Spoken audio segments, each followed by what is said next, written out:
Hey y'all, this is That Farmer's Diecast on YouTube, and on today's review, it's going to be a little bit different. And as you can see with the box in the picture in the video, I accidentally got two of these in.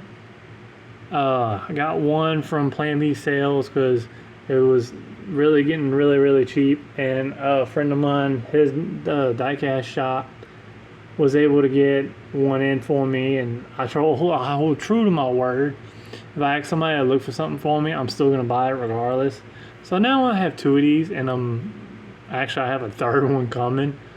I don't know what I'm gonna do with these, but this is a one of the cars that I've had when I was a little kid, and I absolutely fell in love with this car.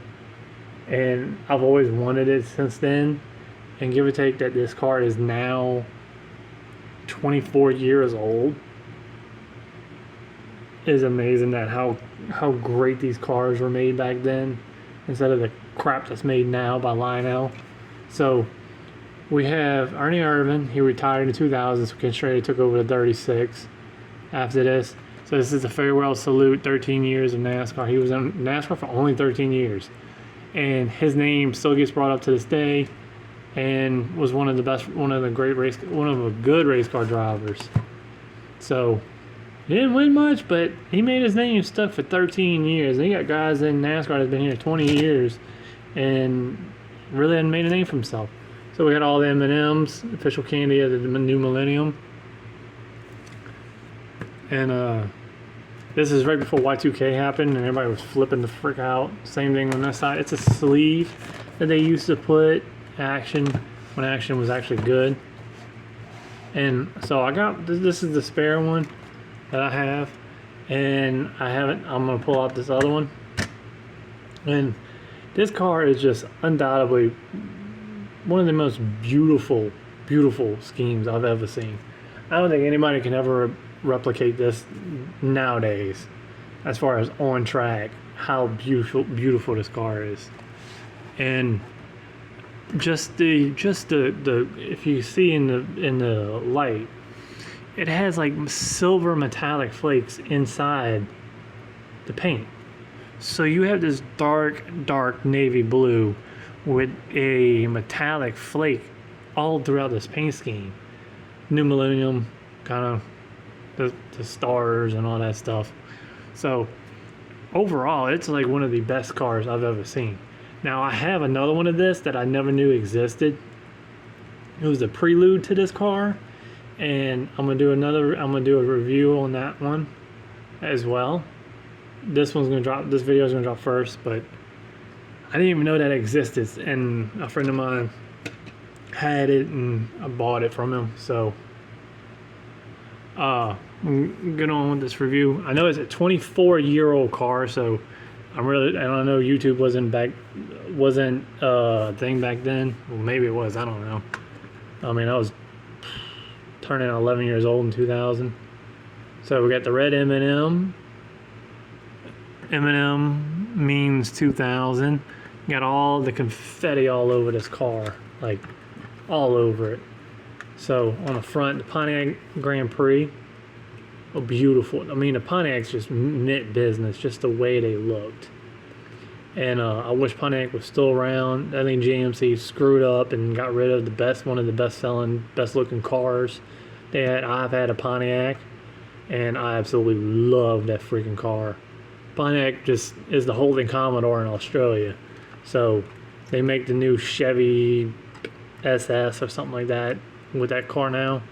So, and you can feel the silver metallic flakes in this. I mean, given this is from 1999. So we have all the contingencies that you don't see on NASCAR anymore, which is stupid as hell. NASCAR got rid of that for some brainstorm crap, I have no idea, and made the numbers move forward instead of actually on the door. I don't really mind that. I mean, they could put the contingencies down the bottom like they do in the Australian supercars. But here you got the Winston Cup. They weren't afraid to put Winston Cup on the freaking side of the car. Unlike today, Lionel's so freaking pussyfoot about putting Winston Cup on the side of the car on retro re-releases from cars from this genre, like the Dale Earnhardt from 2000 when he not 2000. Whenever the hell 1998 when Dale Earnhardt won the Daytona 500, they left off Budweiser, they left off Winston Cup. They could just put NASCAR Cup and leave all this red. Like, it's stupid. The Bud logo, they could do the checkered flag and just leave Bud off. It's a 1/24 scale. Just put freaking Budweiser back on there. Like, I don't understand. Lionel don't push hard enough. That's why they're a joke of a freaking diecast company. They should just forget their nice NASCAR license and just stick to fucking trains. Pardon my language, but it is what it is, and that's how I feel about them. They can suck my you-know-what if they give a crap. Sorry, let's just say it if I'm gonna cuss. So we got all the contingencies, all the confetti. We got blue peanut M&M with the American flag hat, and he always had a saxophone when I was a kid. Always had a saxophone. So, and then we go on. So we got Ernie Irvan, Pontiac, M&M's a 2000, Call and Carry, which is funny because kids these days don't even know what the hell that is nowadays, which is funny when you call collect. We got pedigree on the back deck lid. Now the deck lid don't open because it's a clear window bank. So the third version of this car that I have coming in, there's only 2 or 3 versions of this car. They got the Elite and then this one, which is the bank, and then the regular Arc, which doesn't have the window bank in it, the bank in the back. So I'll review that one as well, side by side with this one. And I don't know if I'm gonna ever get the Elite. So it says official candy of the new Millennium and Pontiac 36, and we got the peanut, orange peanut with the thing, whatever the hell that thing is freaking called.